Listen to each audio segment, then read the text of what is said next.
This is Washington, D.C.'s annual drag race.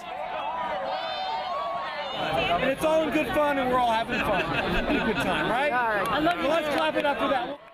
It's some fun in a serious city normally hooked on politics. In nearby Maryland, early voters will not only choose the next president, but also whether to allow same-sex marriage in the state. It's expected to pass. Those that disagree are allowed to have their say. He said one man and a woman and be fruitful, right? Multiply. How can we multiply if it's not a man and woman? Historic victory of Obama in Iowa.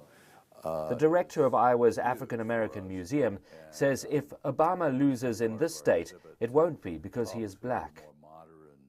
It's a matter of who has the best plan to bring this country around, and so from my own perspective, I don't see it as much of a race issue.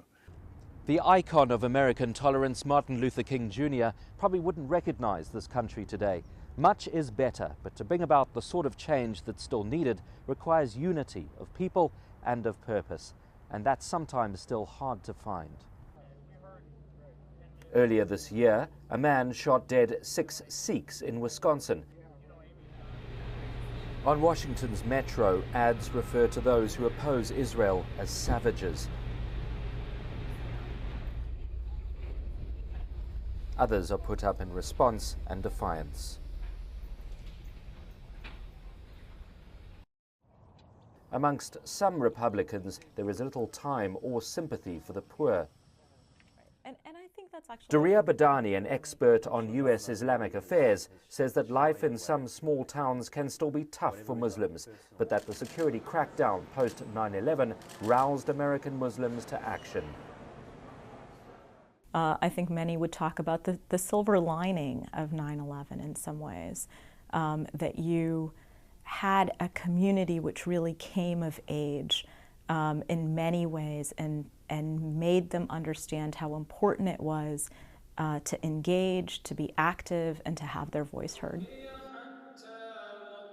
In South Africa, Islamophobia may be rare,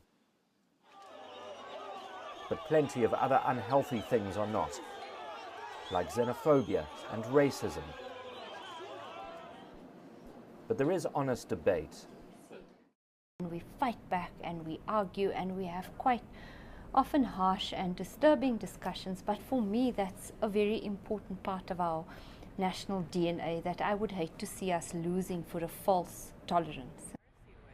Back in Washington, we met Camilla Quiroz. She's transgender and an immigrant. My life has now a different meaning. I see a future. I see like I found my path. Camilla well knows discrimination, but believes Barack Obama has done good. When he supports gay marriages, he talks about his children who have friends, classmates whose parents are same-sex couples. So he talks about how we LGBT people are real people, are part of this country. It's an example, she says, of how what leaders say can change the attitudes of ordinary people. And that's no different here or in South Africa. Ben said, Washington.